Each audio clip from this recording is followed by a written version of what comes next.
والا بخشنے والا ہے، رحم فرمانے والا۔ اب لڑی آ گئی دوسری عبادت والی، عبادت میں صوم۔ جہاں تک نماز کا ذکر ہے تو وہ تو مکی صورتوں میں اس کا بے تحاشا مرتبہ ذکر موجود ہے، لیکن یہاں جو ہے معاملہ صوم، اس سے پہلے مکی دور میں صوم کا کہیں کوئی تذکرہ ہی نہیں، نہ عربوں میں اس کا رواج تھا۔ یہ لفظ بھی عربی زبان میں تھا گھوڑوں کے لیے، گھوڑے روزہ رکھتے تھے۔ رکھتے کیا تھے بیچارے؟ انہیں رکھوایا جاتا تھا، کیونکہ عربوں کا جو معاملہ تھا وہ لوٹ مار، غارت گری، اور اس کے لیے انہیں چاہیے تیز رفتار سواری، جاؤ حملہ کرو، لوٹو مارو اور بھاگو۔ اونٹ جو ان کی فضا اور ان کے ماحول کے لیے مناسب تھا وہ زیادہ تیز دوڑ نہیں سکتا، اپنی اس ضرورت کے لیے گھوڑا چاہیے تھا۔ گھوڑے میں عرب کا سخت موسم برداشت کرنے کی عادت نہیں، نازک جانور ہے، وہ پیاسا تو نہیں رہ سکتا 7 دن تک جیسے کہ اونٹ رہ سکتا ہے، بھوکا نہیں رہ سکتا، وہ لو کے تھپیڑے نہیں برداشت کر سکتا، لہذا عرب اس کو رکھواتے تھے روزہ۔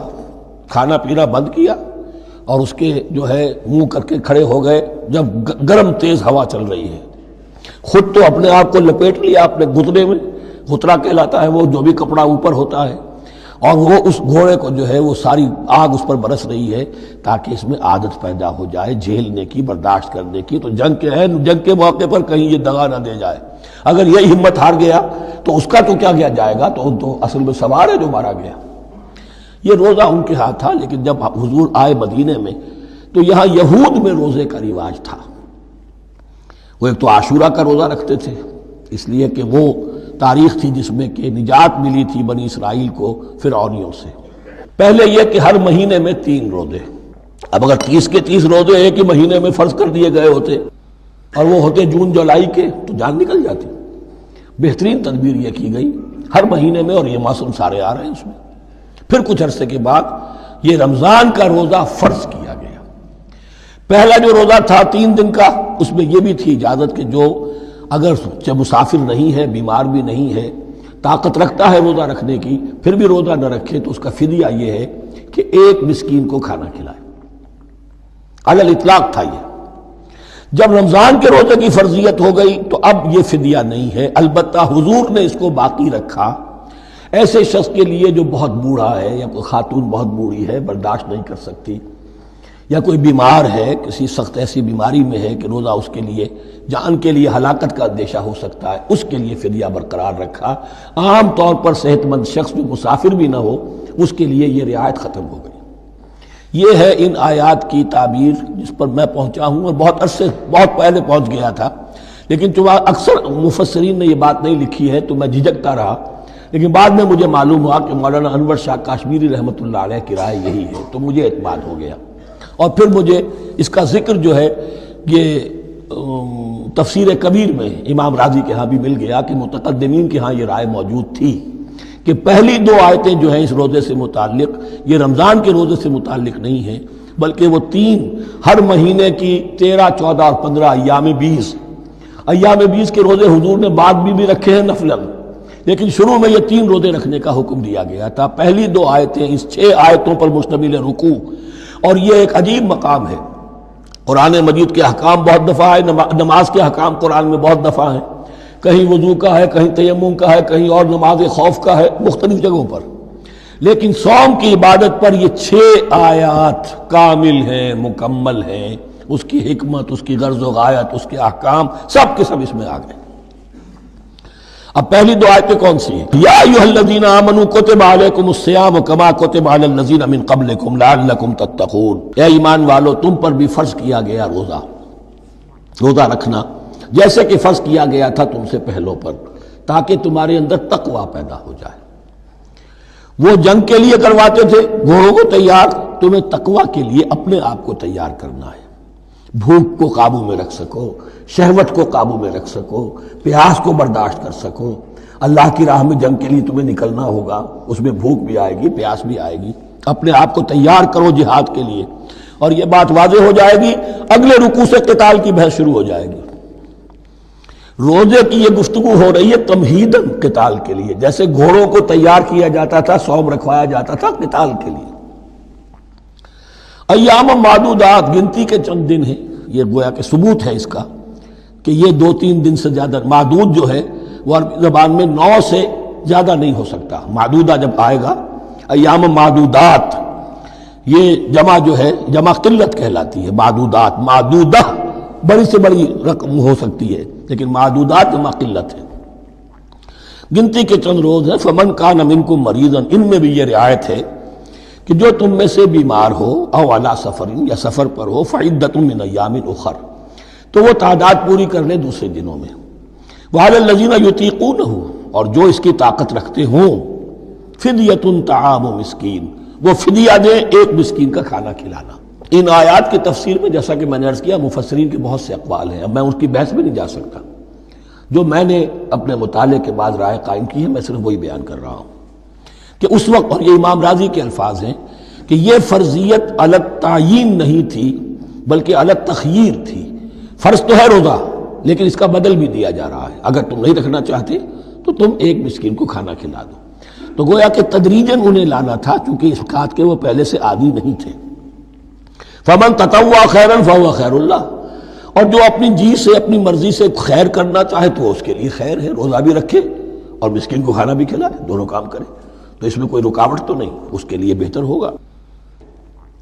وَأَن تَصُومُوا، اور دیکھو اگر روزہ رکھو، خَيْرٌ لَكُمْ إِن كُنتُمْ تَعْلَمُونَ، یہ تمہارے لیے بہتر ہے اگر تم جانو.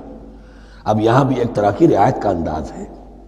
اب آ رہی ہیں 2 آیتیں جو خاص رمضان کے روزے سے متعلق ہیں، حکمت اور غرض و غایت. پھر ایک آیت طویل آئے گی، احکام، اور پھر ایک آیت آئے گی لٹمس ٹیسٹ.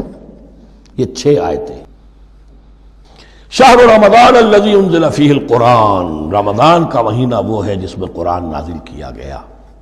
ھدی للناس وبینات من الھدی والفرقان، لوگوں کے لیے ہدایت، اور ہدایت کے بھی روشن بینات باتیں، والفرقان، اور حق و باطل میں فرق کر دینے والی چیز. فمن شہد منکم الشہر، تو جو کوئی بھی پائے اس مہینے کو، یا جو شخص بھی مقیم ہو اس مہینے میں، مسافر نہ ہو، فلیصم، اس پر لازم ہے کہ روزہ رکھے. اب وہ وجوب علی التخییر ختم ہو گیا، اب وجوب علی التعیین، اب یہ لازم ہے، یہ رکھنا ہے. ایک رعایت باقی رکھی، ومن کان مریضا او علی سفر فعدۃ من ایام اخر، جو بیمار ہے یا یہ کہ سفر پر ہے، وہ تعداد پوری کر لے دوسرے دنوں میں. یرید اللہ بکم الیسر ولا یرید بکم العسر، اللہ تمہارے ساتھ آسانی چاہتا ہے، سختی نہیں چاہتا. یہ لوگ اپنے اوپر سختیاں جھیلتے ہیں. شدید جو ہے سفر کے اندر بھی روزہ رکھے ہوئے، حالانکہ یہاں اجازت دی ہوئی ہے. یہ بلکہ حضور نے ایک مرتبہ ایک سفر میں کافی سرزنش کی. کچھ ایک جہاد اور قتال پہ نکلے تھے، لیکن کچھ لوگوں نے اس سفر میں بھی روزہ رکھ لیا. نتیجہ یہ ہوا کہ سفر کے بعد جہاں منزل میں اب جا کر خیمے لگانے تھے، وہ نڈھال ہو کر گر گئے. جن لوگوں کا روزہ نہیں تھا انہوں نے پھر وہ خیمے لگائے، منزل کا کام کیا. تو حضور نے فرمایا کہ لیس من البر الصیام فی السفر، روزے رمضان، اس میں سفر میں روزہ رکھنا کوئی نیکی کا کام نہیں ہے. لیکن ہمارا تصور اور ہے. 105 بخار چڑھا ہوا ہے، روزہ نہیں کھولوں گا میں، روزہ تو میں نے رکھا ہوا ہے، یا روزہ تو میں نہیں چھوڑوں گا. حالانکہ جہاں رعایت اللہ کی ہے، اس رعایت سے فائدہ نہ اٹھانا ایک طرح کا کفران نعمت ہے. وَلِتُكْمِلُوا الْعِدَّةَ، لیکن تمہیں عدت اور تعداد اب پوری کرنی ہوگی. وہ جو تھی ایک رعایت کہ فدیہ دے کر فارغ ہو جاؤ، وہ نہیں ہے. وَلِتُكَبِّرُوا اللَّهَ عَلَىٰ مَا هَدَاكُمْ، اور تاکہ تم تکبیر کرو اللہ کی اس پر کہ جو اس نے ہدایت تمہیں عطا فرمائی. وَلَعَلَّكُمْ تَشْكُرُونَ، اور تاکہ تم شکر کر سکو اس نعمت عظمیٰ کا جو قرآن حکیم کی شکل میں تمہیں دی گئی. اس موضوع پر میرا کتابچہ عظمت صوم اور عظمت سیام و قیام قرآن، اس میں یہ سارے مضامین تفصیل سے آئے ہیں. کیا حکمت ہے، کیا غرض و غایت ہے، کیا مقصد ہے، اور آخری منزل کیا ہے. وَإِذَا سَأَلَكَ عِبَادِي عَنِّي فَإِنِّي قَرِيبٌ. مطلوب تو یہ ہے کہ تمہارا جو یہ جسم حیوانی ہے یہ کچھ کمزور پڑے، روح ربانی جو تم میں پھونکی گئی ہے اسے تقویت حاصل ہو. دن میں روزہ رکھو، اس حیوانی وجود کو ذرا کمزور کرو، دباؤ اس کے تقاضوں کو. رات کو کھڑے ہو جاؤ، اللہ کا کلام سنو اور پڑھو، تاکہ تمہاری روح کی آبیاری ہو، اس پر حیات، آب حیات کا ترشح ہو. نتیجہ کیا نکلے گا؟ تمہارے اپنے اندر سے ایک پیاس ابھرے گی، وَإِذَا سَأَلَكَ عِبَادِي عَنِّي فَإِنِّي قَرِيبٌ، تقرب الی اللہ کا جذبہ پیدا ہوگا۔ تو اے نبی، جب میرے بندے، ایسے بندے آپ سے میرے بارے میں سوال کریں، ان کو بتا دیجئے میں قریب ہوں، دور نہیں ہوں۔ یہ حقوق انسانی کا میرے نزدیک دنیا میں سب سے بڑا میگنا کارٹا ہے۔ اللہ اور بندے کے درمیان کوئی فصل نہیں ہے، فصل اگر ہے تو تمہاری اپنی خباثت ہے، اگر تمہاری نیت میں فساد ہے، حرام خوری تو کرنی ہی کرنی ہے، تو اب کس منہ سے اللہ سے دعا کرو گے؟ پھر جاؤ گے کسی پیر کے پاس، آپ دعا کر دیجئے، یہ نذرانہ حاضر ہے؟ یہ طریقہ کیا ہے؟ انسان کا نفس حائل ہے اور کوئی نہیں، ورنہ ہم تو مائل بے کرم ہیں، کوئی سائل ہی نہیں، راہ دکھنا ہے کسی رہنوی منزل ہی نہیں، کوئی پوپ نہیں، کوئی پنڈت نہیں، کوئی پادری نہیں، کوئی پیر نہیں، کوئی نہیں، جب چاہو اللہ سے ہم کلام ہو جاؤ، اس سے بڑا حق کیوں خالق و مخلوق میں حائل رہے پردے؟ پیران کلیسا کو کلیسا سے اٹھا دو، میرا ہر بندہ جب چاہے جہاں چاہے مجھ سے ہم کلام ہو جائے۔ ہاں شرط ہے اس کی، وہ شرط آگے آ رہی ہے، اجیب دعوت الداعی اذا دعان، میں تو ہر پکارنے والے کی پکار سنتا ہوں، اور سنتا نہیں جواب دیتا ہوں، اور صرف جواب نہیں دیتا، قبول کرتا ہوں۔ اجابت میں یہ تینوں چیزیں موجود ہیں۔ اور اذا دعان، جہاں مجھے پکارے جب پکارے، دیر اینڈ دین میں موجود ہوں، لیکن شرط کیا ہے؟ فَلْيَسْتَجِيبُوا لِي، انہیں بھی تو میرا کہنا ماننا چاہیے، یہ یک طرفہ بات نہیں ہوگی۔ فَاذْكُرُونِي أَذْكُرْكُمْ، تم مجھے یاد رکھو گے تو میں تمہیں یاد رکھوں گا، یہ دو طرفہ معاملہ ہے۔ تم شکر کرو گے میں تمہاری قدردانی کروں گا، تم میری طرف چل کر آؤ گے میں بھاگ کر آؤں گا، تم بارش برآؤ گے میں ہاتھ بڑھاؤں گا، لیکن تم رخ موڑ لو گے ہم بھی رخ موڑ لیں گے۔ ہماری تو غرض نہیں ہے، غرض ہے تو تمہاری، تم رجوع کرو گے ہم بھی رجوع کر لیں گے، تم توبہ کرو گے ہم اپنی نظر کرم پھر تمہاری طرف متوجہ کر دیں گے۔ لیکن ہر چیز ان تنصر اللہ ینصرکم، اللہ کی مدد کرو گے تو اللہ تمہاری مدد کرے گا۔ تمہاری دوستیاں ہو، پینگے بڑھا رہے ہو اللہ کے دشمنوں کے ساتھ، ساز باز ہو اللہ کے دشمنوں کے ساتھ، اور کھڑے ہو جاؤ قنوت نازلہ میں اللہ سے مدد مانگنے کے لیے، تم سے بڑا بے وقوف کون ہوگا؟ پہلے اللہ کی طرف رخ تو کرو، اللہ سے اپنا معاملہ درست کرو۔ ہاں اس میں کوئی یہ شرط نہیں ہے کہ پہلے ولی کامل اس وقت توبہ کرو خلوص نیت سے اور سارے پردے ہٹ جائیں گے، لیکن خلوص نیت کے ساتھ توبہ۔ وَإِذَا سَأَلَكَ عِبَادِي عَنِّي فَإِنِّي قَرِيبٌ أُجِيبُ دَعْوَةَ الدَّاعِ إِذَا دَعَانِ فَلْيَسْتَجِيبُوا لِي وَلْيُؤْمِنُوا بِي لَعَلَّهُمْ يَرْشُدُونَ أُحِلَّ لَكُمْ لَيْلَةَ الصِّيَامِ الرَّفَثُ إِلَىٰ نِسَائِكُمْ۔ اب یہ ہے احکام کی آیت، بڑی طویل ہے، کیونکہ یہود کے ہاں شریعت میں روزہ جو ہے شروع ہو جاتا تھا شام کو ہی، اور رات بھی روزے میں شامل تھی، تو تعلق زن و شو بھی نہیں ہو سکتا، اور کوئی سحری وحری کا تصور نہیں تھا، جیسے ہی سوئے رات شروع روزہ شروع، اب اگلے دن تک غروب آفتاب تک روزہ رہے گا۔ ہمارے ہاں روزے میں نرمی کی گئی ہے، ایک تو یہ کہ رات کو اس سے خارج کر دیا، روزہ دن کا ہے، اور رات کے وقت تعلق زن و شو بھی ہے، کھانا پینا بھی ہے، جو پابندیاں روزے کی ہیں وہ سب اٹھ گئی۔ لیکن ہو یہ رہا تھا کہ لوگ سمجھ رہے تھے کہ شاید وہی جو احکام ہیں یہود کے ہاں شاید وہی ہمارے ہاں بھی ہیں، اس لیے وہ ایسا بھی ہوتا تھا اپنے جذبات میں بیویوں سے مقاربت کرتے تھے، لیکن دل میں سمجھتے تھے کہ ہم نے غلط کام کیا ہے۔ یہاں اب ان کو اطمینان دلایا جا رہا کہ نہیں، احل لکم لیلۃ الصیام الرفث الی نسائکم، حلال کر دیا گیا ہے تمہارے لیے روزے کی راتوں میں اپنی بیویوں کے پاس جانا۔ ہن لباس لکم وانتم لباس لہن، وہ پوشاک ہے تمہارے لیے، تم پوشاک ہو ان کے لیے۔ بڑا بلیغ کنایا ہے یہ، جیسے لباس میں اور جسم میں کوئی پردہ نہیں ہے، لباس ہی تو پردہ ہے نا، لباس میں اور جسم میں تو کوئی پردہ نہیں، ایسے ہی بیوی میں اور شوہر میں کوئی پردہ نہیں۔ ہن لباس لکم وانتم لباس لہن۔ ویسے بھی انسان کے اخلاق کی حفاظت کرنے والی، مرد کے اخلاق کی حفاظت کرنے والی بیوی ہے، بیوی کے اخلاق کی حفاظت کرنے والا مرد ہے۔ وہ مجھے اقبال کا شعر یاد آ رہا تھا، تعلیم نئی ہو کہ پرانی، نسوانیت زن کا نگہباں ہے فقط مرد، نہ پردہ نہ تعلیم، نئی ہو کہ پرانی، نسوانیت زن کا نگہباں ہے فقط مرد۔ بہرحال ایک دونوں کے لیے وہ ایک ضرورت بھی ہے، ان کی پردہ پوشی بھی کرتے ہیں ایک دوسرے کی، اور اس طریقے سے لباس کی جو ہے اس میں کنایا کیا گیا۔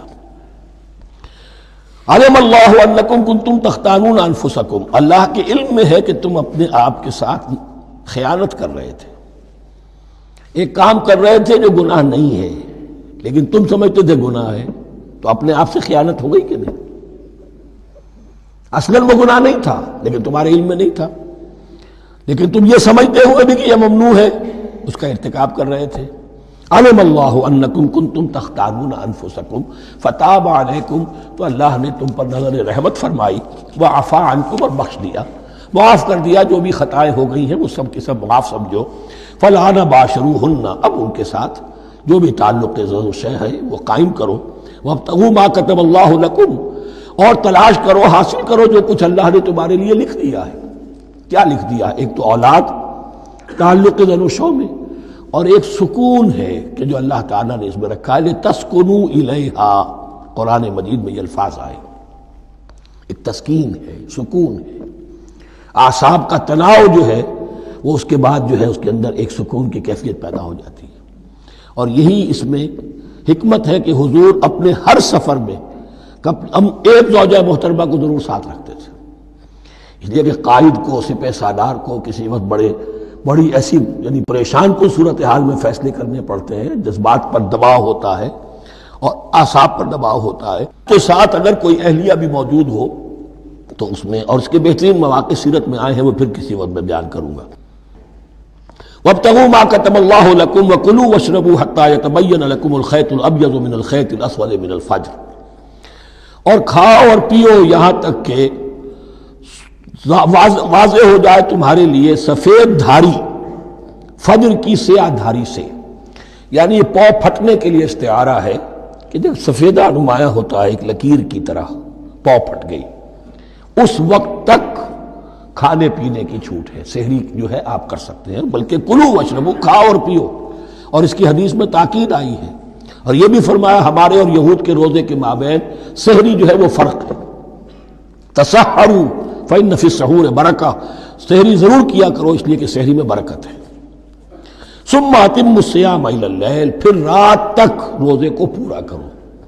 اب رات تک میں اکثر فقہا کے نزدیک غروب آفتاب مراد ہے، اہل تشیع اس سے ذرا آگے جاتے ہیں کہ رات کا لفظ آیا ہے تو ذرا اور غروب آفتاب پر چند منٹ گزر جائے، لیکن ہمارے اہل سنت کے ہاں غروب آفتاب جو ہے وہی گویا کہ یہ اس کی غایت ہے۔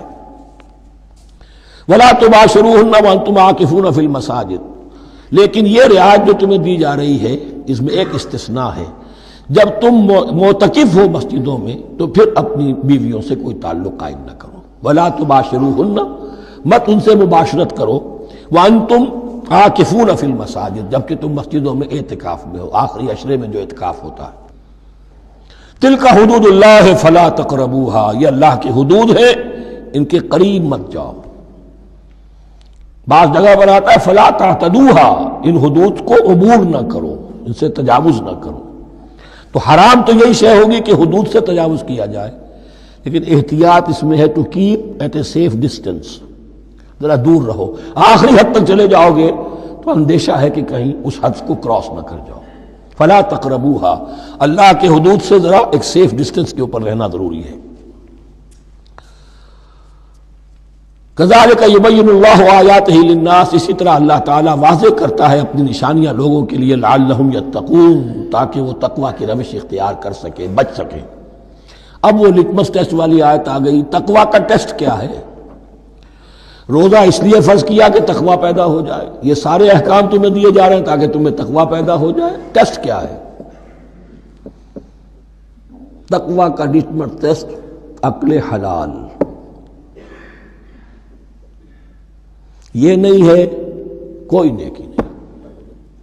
وَلَا تَأْكُلُوا أَمْوَالَكُمْ بَيْنَكُمْ بِالْبَاطِلِ، اپنے مال آپس میں باطل طریقوں سے ہڑپ نہ کرو۔ وَتُدْلُوا بِهَا إِلَى الْحُكَّامِ، اور اپنے مال کو ذریعہ نہ بناؤ حکام تک پہنچنے کا، لِتَأْكُلُوا فَرِيقًا مِّنْ أَمْوَالِ النَّاسِ بِالْإِثْمِ، تاکہ تم لوگوں کے مال کو ہڑپ کر سکو گناہ کے ساتھ، وَأَنْتُمْ تَعْلَمُونَ، اور تم اس کو جانتے بوجھتے کر رہے ہو۔ جو شخص اس معیار سے تو اس سے باز آ گیا وہ ہے متقی، یہ لسٹ پر ٹیسٹ ہے۔ ورنہ نمازوں کی تعداد، روزوں کی تعداد اور حرام کھانا تو تقویٰ نہیں۔ یہ میں حیران ہوتا ہوں کہ اب اس پر کبھی غور نہیں کیا ہے لوگوں نے کہ یہ آیت کہاں سے آ گئی درمیان میں۔ روزے کے احکام اور اس کے بعد قتال کے احکام بھی شروع ہوں گے، حج کے احکام شروع ہوں گے، یہ بیچ میں آیت۔ واقعہ یہ ہے کہ جیسے روزے کی حکمت کا نقطہ عروج کیا ہے، وَإِذَا سَأَلَكَ عِبَادِي عَنِّي فَإِنِّي قَرِيبٌ، روح انسانی میں ایک طلب پیدا ہو جائے تقرب اللہ کی۔ اسی طرح احکام صوم میں جو کلائمیکس ہے وہ یہ ہے، وَلَا تَأْكُلُوا أَمْوَالَكُمْ بَيْنَكُمْ بِالْبَاطِلِ وَتُدْلُوا بِهَا إِلَى الْحُكَّامِ لِتَأْكُلُوا فَرِيقًا مِّنْ أَمْوَالِ النَّاسِ بِالْإِثْمِ وَأَنْتُمْ تَعْلَمُونَ۔